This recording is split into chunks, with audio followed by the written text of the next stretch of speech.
Hello everyone, welcome back to my channel. My name is Shivangi Singh and this video is going to be about how I attempt my mock test.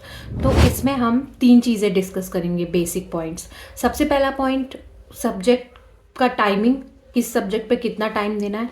Second, resources from where you can practice your mock test like PYQs and everything. Third point is the most important point, which is mock की analysis, how to analyze your mock and how to perform in your mock test. ठीक है, तो सबसे पहले subject की बात करते हैं। तो there are 4 subjects, English, GS, maths and reasoning. ठीक, तो एक जो नेचुरल अटेम्प्ट होता है लोगों का, वो होता है कि सबसे पहले वो जीएस अटेम्प्ट करते हैं, फिर इंग्लिश करते हैं, फिर रीजनिंग करते हैं, फिर मैथ्स करते हैं लास्ट में।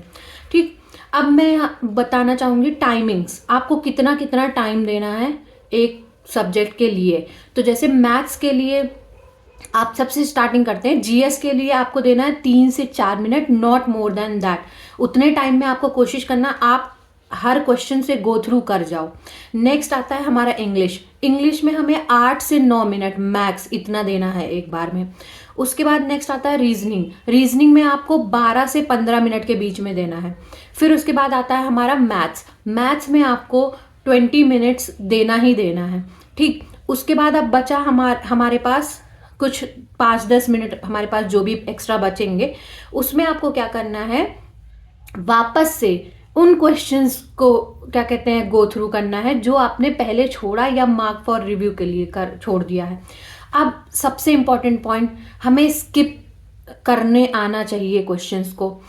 जितना ज़्यादा मॉक टेस्ट में पेपर का क्वेश्चन का अटेम्प्ट इम्पॉर्टेंट होता है, उससे ज़्यादा इम्पॉर्टेंट होता है कि हम क्वेश्चंस को स्किप कैसे कर रहे हैं और कितने टाइम में कर रहे हैं।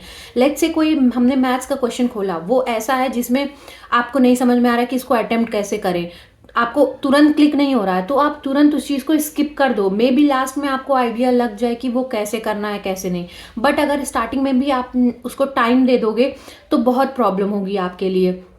ठीक है, जैसे सीजीएल का मेंस बहुत लोगों ने दिया, बहुत लोगों ने अपने रिव्यूज शेयर किए, उसमें उन्होंने बोला कि मैथ्स का क्वेश्चन डिफिकल्ट था और मैं स्टार्टिंग के ही पॉइंट्स में मैं फंस गई या फंस गया कि क्या कहते हैं इस क्वेश्चन को कैसे करेंगे, और उस क्वेश्चन को करने की ईगो में उन्होंने आगे के और क्वेश्चन छोड़ दिए जो कि बहुत ईजी थे। ठीक है, तो ये रही टाइमिंग्स की बात। अब आते हैं रिसोर्सेज के लिए। जैसा कि सीजीएल के बाद अब सीएचएसएल का मेंस आ रहा है, तो जो भी लोग उस चीज़ को टारगेट कर रहे हैं, तो आपके पास ऐसे रिसोर्सेज होने चाहिए अपार्ट फ्रॉम मॉक टेस्ट जिनसे आप PYQs प्रिपेयर कर सको।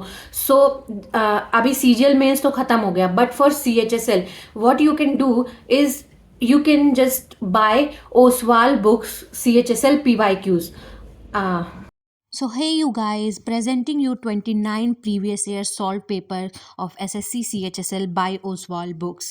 As you all know that there is CHSL mains around the corner, so you can grab these books for your practice and you can solve these mock tests. Also they have this trend analysis system in which you can know about the weightage and updated like topics, about the updated things that are going to come in this examination. There is a section wise question paper formulated just for you to know about the different kind of weightage that is coming in the exam, and they have these solved like answers after every PYQs. So yes, if you want to buy these books, you can use my coupon code Shivangi10 for additional offers. So go and grab them. So the next part is mock की analysis करना। अब हम आते हैं सबसे main part पे कि mock की एनालिसिस कैसे करनी है। बहुत सारे ऐसे बच्चे होते हैं जिनका मार्क्स जो है 120 से 125 130 के बीच में स्टक कर जाता है, या 130 भी नहीं, 100 से 120 के बीच में स्टक कर जाता है। फिर उन्हें समझ में नहीं आता कि हमारे मार्क्स कैसे इम्प्रूव हो। इसमें सबसे बड़ी प्रॉब्लम ये आती है कि जब आप मॉक देते हो तो आप मॉक देने के बाद उसकी एनालिसिस अच्छे से नहीं करते। उसके बाद फिर जब आप नेक्स्ट डे दूसरा मॉक देते हो तो प्रॉब्लम ये हो जाती है कि आपको पता ही नहीं होता कि हम क्या कहते हैं, क्या नए पॉइंट्स जो जुड़े हैं क्या वो हमने पढ़ा, वापस से उसका एनालिसिस अच्छे से किया। तो एनालिसिस अच्छे से ना करने की वजह से आप फिर से उस क्वेश्चंस में गलतियां करते हो और अगेन आपका जो मार्क्स का ट्रेंड रहता है वो एज इट इज़ रहता है, आपका मार्क्स इंप्रूव नहीं होता।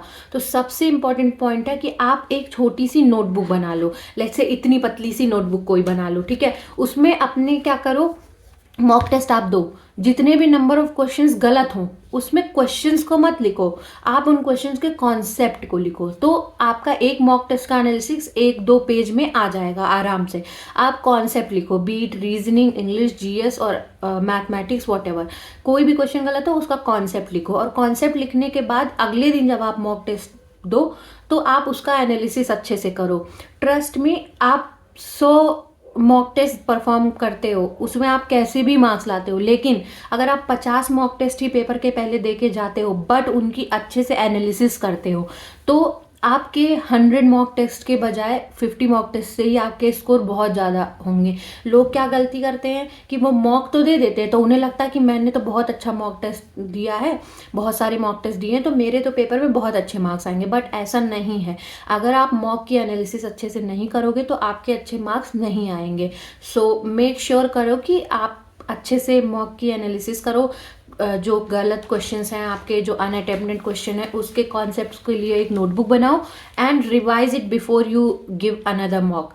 So yes, in this video I have discussed all the timings, about the resources and also about the mock test analysis. So अगर आपका भी CHSL मेंस का एग्ज़ाम आने वाला है या आपको लगता है कि आपका प्री क्लियर हो जाएगा, रिजल्ट जल्दी ही आ जाएंगे, तो please make sure to go and check out my description. वहाँ पे मैंने अपना कोड दे दिया है, वो कोड अप्लाई करने के बाद you can just get your discounts and you can also buy and practice these Oswaal CHSL books.